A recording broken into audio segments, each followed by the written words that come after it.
this great gathering last assembled, I think, just before the Olympic and Paralympic Games. And some of you may be veterans of that occasion at Lancaster House, and it was a very tense moment. And people, reputable international figures, were turning up and warning that London might not be ready to host the Games. I don't know, can't remember what happened to them. But the Games, I think you will agree that the Games went more or less okay, didn't they? I think they did. And all the security guards turned up from whatever they'd been doing as short order chefs in Mexico and so on and so forth. And Team GB, Paralympics GB, won more medals per head than any other country on earth, in a statistic that remains uncontradicted since I first announced it more than a year ago, even if unverified. And I think that's more or less true.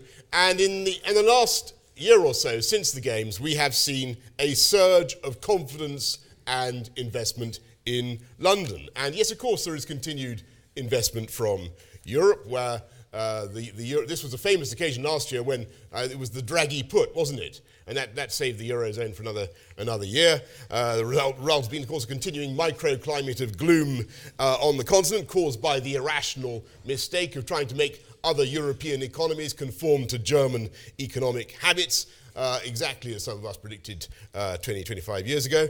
And though we, like the rest of Europe, are suffering from a consequent lack of demand in this country, we are seeing a lot of confidence and investment in London, and talented citizens who want to come here. I had the great Alain Juppé in my office the other day. Alain Juppé, the former French Prime Minister, who is now mayor of Bordeaux, and he called into my office and he said that he was mayor of a city of 239,517 inhabitants, and therefore the 9th biggest city in France. And I was able to get the ball back firmly over the net and said I had 250,000 French men and women in London, therefore I was mayor of the sixth biggest French city on earth.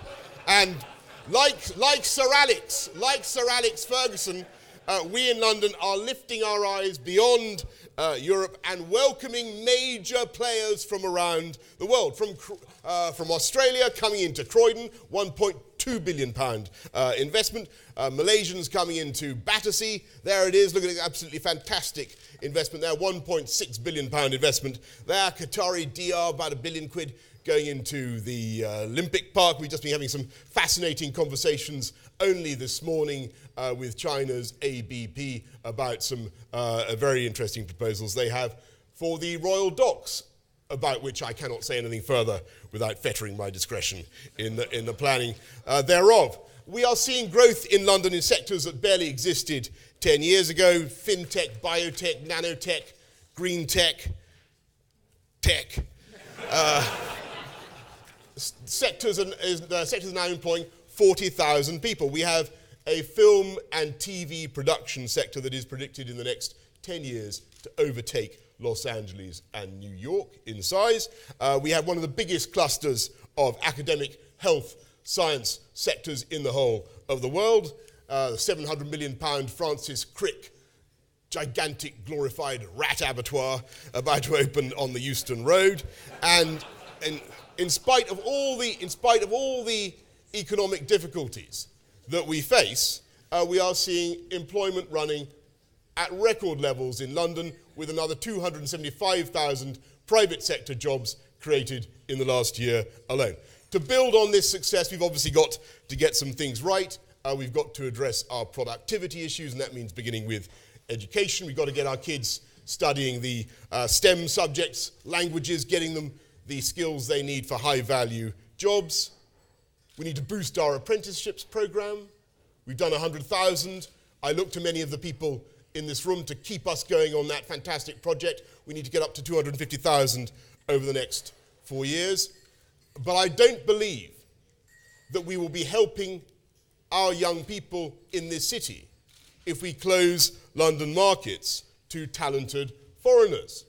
Any more, by the way, than we would help British football, if you continue this analogy, if we excluded the role of Nani or Van Persie and so on and so forth. And frankly, we must sort out a visa system that is still holding back too many sectors in our economy, not least higher education. We must be tax competitive, we must have stable and low taxation in London, and we must not continually bash sectors in which we are naturally and historically strong, not least banking and financial services, which contribute £63 billion in tax to the rest of the UK economy. And then we in the public sector have got to go on and produce the infrastructure that makes a city work and that enables business to flourish. And let me tell you, if you take away one statistic from this lunchtime, no thanks to me, but over the last 4 or 5 years since I've been mayor, the population of London has risen by 600,000 people. Thanks, and we are going to have 1 million more by 2021. We're going to reach 10 million people by 2030. And we need to London is the fastest growing city in the whole of Europe, and we need therefore to get the basics right. We have space on our brownfield sites for 80% of the 400,000 homes that we need. We're going through a colossal, a neo-Victorian surge of investment in transport infrastructure. We're upgrading the tube, 30% increase in capacity of the tube. Crossrail alone. Have anybody seen the Crossrail excavations? Have you been stuck in some of the roadworks caused by the Crossrail project? It's a wonderful thing. It will add 10% to the rail capacity of London, but we need to do more, and we need to do it fast. We need to put in more river crossings east of Tower Bridge.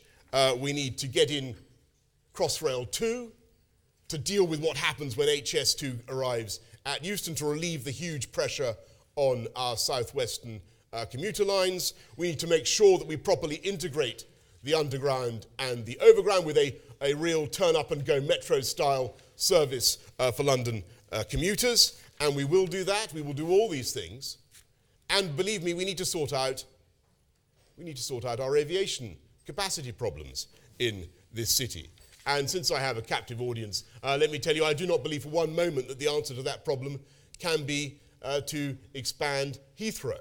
The trouble is, my friends, that around Heathrow there are already 766,000 people who suffer excess aviation noise pollution, above 57 decibels. That is a third of all the victims of aircraft noise pollution in the whole of Europe. And we therefore need a new solution, a better solution than a third runway at Heathrow. That is what we are proposing to Sir Howard Davies and his commission. And I think if you look at what can be achieved at the estuary site, and there are a couple of estuary sites, but if you imagine the combination of that new aviation capacity, a 4-runway, 24-hour new hub airport for this city, combine it with the maritime port, the new deep water port that we are going to be opening, that is being opened in October, the DP World port, giving back to this city a deep water port for the first time in decades, linked by the new Lower Thames crossing, which is absolutely indispensable, then you can easily envisage the creation of a new logistics hub to the east of London, competing with Rotterdam, in fact taking business back from Rotterdam, and entrenching London's position as the natural, commercial and trading capital of Europe. And in a few weeks' time we'll be setting out more detail of this in a vision for London through 2020 and beyond, combined with new work by Tony Travers and the London Finance Commission on how to provide stable and continuous finance for our city. And it's absolutely vital that we get this right, because the story of the global economy over the next 50 years is going to be about cooperation and competition between the great cities of the planet. And I hope you'll agree with me, in conclusion, that when you look at London, you could argue, with all our advantages, that we are the greatest city of them all. Is there anybody here who's seriously going to dissent from that view? And I hope international visitors will not think it is mere chauvinism when I say jingoism. In the adjudication between great urban centres, many visitors will make their decision on sheer quality of life. So it is not irrelevant, mes amis, that we have a crime rate that has been consistently falling, down 13% over the last 4 or 5 years, to pick a period entirely at random.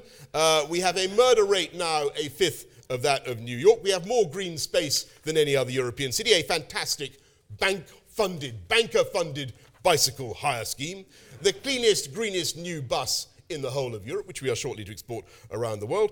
We are planting tens of thousands of trees. We're upgrading our parks with the help of Team London volunteers, who I hope very much you will join. We have more museums than Paris, and free museums at that. We have twice as many bookshops in London as they do in New York. No wonder we have a fifth of the murder rate.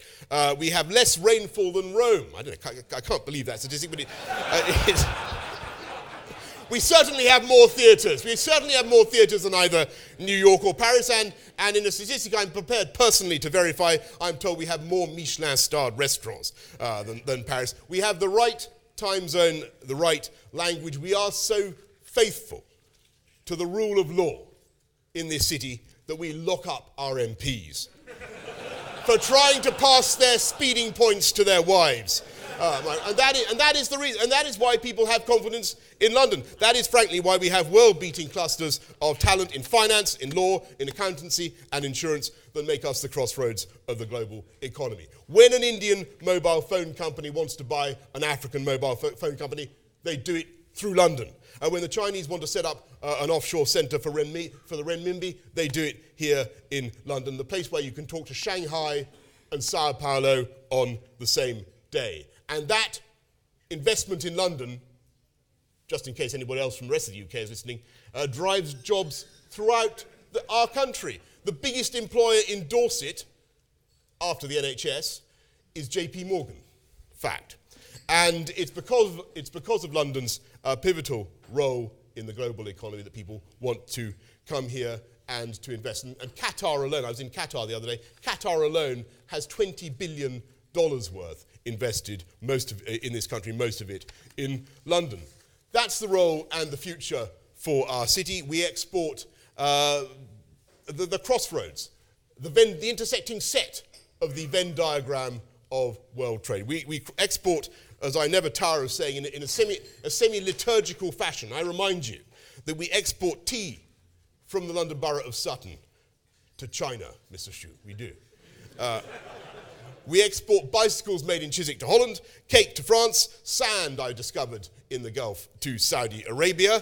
We've exported the British Museum to Abu Dhabi, Gordon Ramsay to Doha, David Beckham. We've exported David Beckham. We don't just import footballers. We've exported David Beckham to Paris Saint-Germain, where I understand he's doing very well. And we have sent Piers Morgan to America. Ladies and gentlemen, we export billions of pounds, above all, of goods and services around the world, not least in finance. And that is why I welcome you all here today to this Global Investment Conference. I'm delighted by the confidence you show international players in the greatest, what I humbly submit is the greatest city on earth, but a city that is ideally placed to benefit from future growth in the global economy, not just in Europe, but around the world. Thank you very much.